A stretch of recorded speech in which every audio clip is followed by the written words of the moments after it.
बिस्मिल्लाहिर्रहमानिर्रहीम। आज के टॉपिक का आगाज़ करते हैं जी। आज टाइप्स ऑफ करिकुलम के हवाले से हम बात करेंगे। टॉपिक इम्पॉर्टेंट है और इसमें से कोई एक आधा MCQs पूछ लिया जाता है।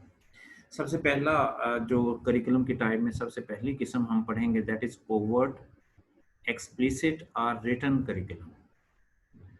ये वो करिकुलम है जो जिससे मुराद हम सब लेते हैं। मीन टू से कि जो निसाब हम बनाते हैं, ओवर्ट, एक्सप्लिसिट और रिटन करिकुलम उसी को कहते हैं। It is simply that which is written as a part of formal instruction of school experiences. School experiences के हवाले से जो फॉर्मल इंस्ट्रक्शन लिखी जाती हैं कि हमने ये पढ़ाना है, उसी को हम रिटन करिकुलम, एक्सप्लिसिट या ओवर्ट करिकुलम कहते हैं। It may refer to a curriculum document, text, film and supporting teaching material that are overtly chosen to support the intentional instructional agenda of the school। जो भी school का intentional agenda है, instructional agenda है, ये उसको represent करता है। Simply speaking, वो curriculum that is reviewed by administrators, curriculum directors, teachers and oftenly collectively। जो ये सब लोग जो हैं, administrators, curriculum directors and teachers, जो एजेंडा बनाते हैं या जो निसाब बनाते हैं जो स्कूल में पढ़ाया जाता है और जो रूटीन में हम स्कूल में पढ़ाते हैं, उसी को ओवर्ट, एक्सप्लिसिट और रिटन करिकुलम कहते हैं। दूसरी टाइप जो है वो सोसाइटल करिकुलम है और सोशल करिकुलम। देखते हैं जी ये क्या है। As defined by Cortes 1981, Cortes defines this curriculum as massive ongoing informal curriculum of family, peer groups, neighbourhood, churches, organisations, occupations, mass media and other socializing forces that educate all of us throughout our lives। तो ये आपने जितनी भी ये आपने सुना है कि फैमिली की तरफ से जो एजुकेशन होती है, पीयर ग्रुप्स की तरफ से जो एजुकेशन होती है, जो बच्चों को सिखाया जाता है, नेबरहुड्स की तरफ से जो भी मजहबी जो इज्तमात में सिखाया जाता है, मजहबी जो इबादत गाहें हैं उसमें जो सिखाया जाता है, ऑर्गेनाइजेशंस के ज़रिए सिखाया जाता है। ये जो डे टू डे हम घरों में, फैमिली में और साथियों के साथ खेलते हुए जो कुछ सीखते हैं, बच्चे जो कुछ सीखते हैं, उसको सोसाइटल करिकुला और सोशल करिकुला कहते हैं। Then there is hidden curricula. हाँ जी, हिडन करिकुला जो है ये क्या है? Hidden curriculum refer to the unwritten, unofficial and often unintended lesson, values and perspectives that students learn in school। हाँ, ये वो करिकुला है जो अनरिटन है, ये लिखा नहीं जाता, अनऑफिशियल होता है, इसकी कोई ऑफिशियल हैसियत नहीं है, and often unintended lessons, values and perspectives. Unintended, ये वो लेसन्स हैं, वैल्यूज हैं जो हम सिखाना नहीं चाहते, बच्चे सीख जाते हैं, तो ऐसे करिकुला को हम हिडन करिकुला कहते हैं। ठीक है। अच्छा जी, इसमें जो लिटरेचर में दो चीज़ों के पर्सपेक्टिव में ये बात मैं आपसे करना चाहता हूँ। एक तो ये है कि जो टीचर्स के रवैये हैं, जो टीचर्स के रवैये या पीयर्स के रवैये स्टूडेंट्स को जो कुछ सिखाते हैं, फॉर एग्जांपल अगर बच्चे स्कूल में कोई ऐसी एक्टिविटी एक दूसरे से जो है डिसिप्लिन के हवाले से अगर हम बात कर लें कि बच्चे एक दूसरे से अगर हाथापाई करते हैं या इस किस्म की कोई एक्टिविटी होती है, उससे बच्चे जो सीखते हैं, तो जाहिर सी बात है ऐसी तो कोई हम चीज़ सिखाना नहीं चाहते थे। तो ये क्या है? This is unintended lesson, value जो बच्चे सीख जाते हैं लड़ाई मार कुटाई में, तो ये हम तो नहीं सिखाना चाहते थे। This is hidden करिकुला।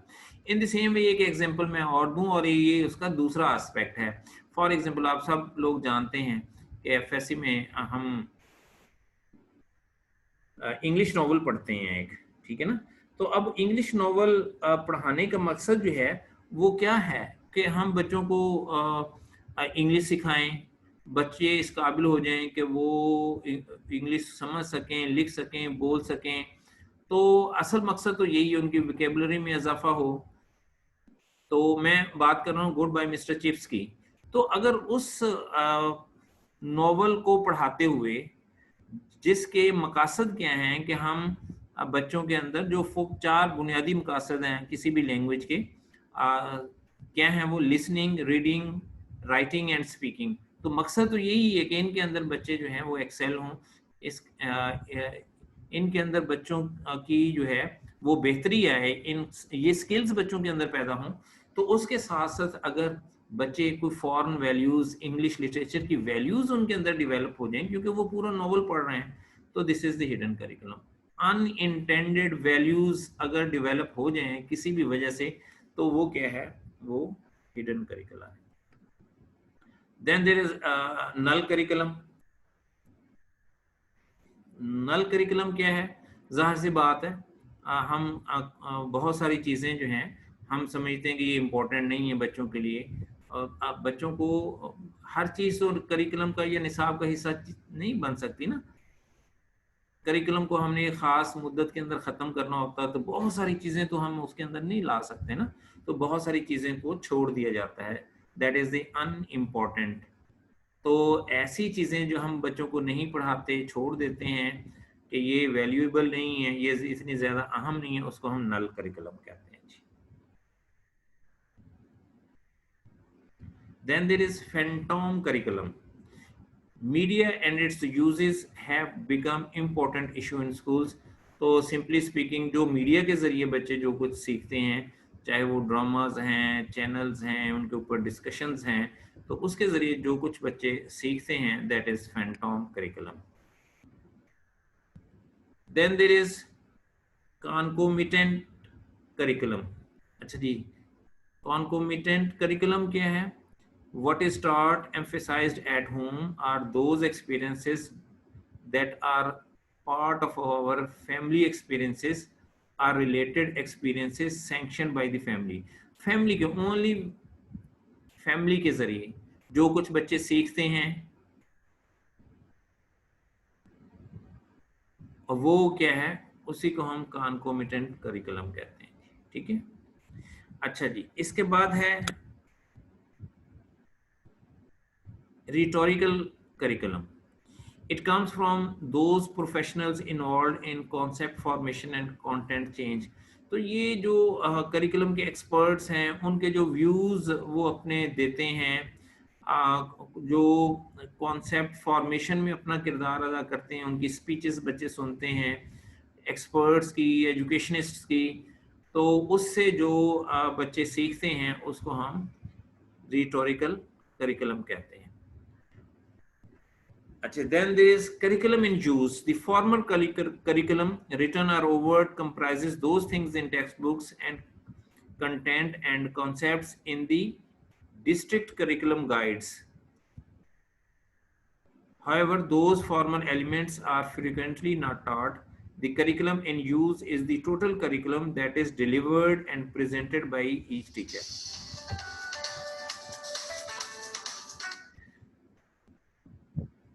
तो ये फॉर्मल करिकुलम है जो टेक्स्ट बुक के अंदर जो है वो मौजूद होता है और वो बच्चों को पढ़ाया जाता है। The curriculum in use is the actual curriculum that is delivered and present. जो टीचर जो है क्लास के अंदर प्रेजेंट करता है सिलेबस को सामने रखते हुए, उसको करिकुलम इन यूज कहते हैं। ठीक है ना। एक तो करिकुलम फॉर एग्जांपल जो ऊपर हमने बात की थी पहली टाइप में, वो तो एक रिटन फॉर्म में जो स्कूल्स के अंदर पढ़ाया जाता है। तो उसकी दूसरी बात हम ये कर सकते हैं कि जो टीचर पढ़ाता है, हो सकता है टीचर कुछ चीज़ों को छोड़ देता हो, कुछ चीज़ों को समझता हो, वो इम्पोर्टेंट नहीं है। तो करिकुलम इन यूज वो है जो टीचर बच्चों को पढ़ाता है।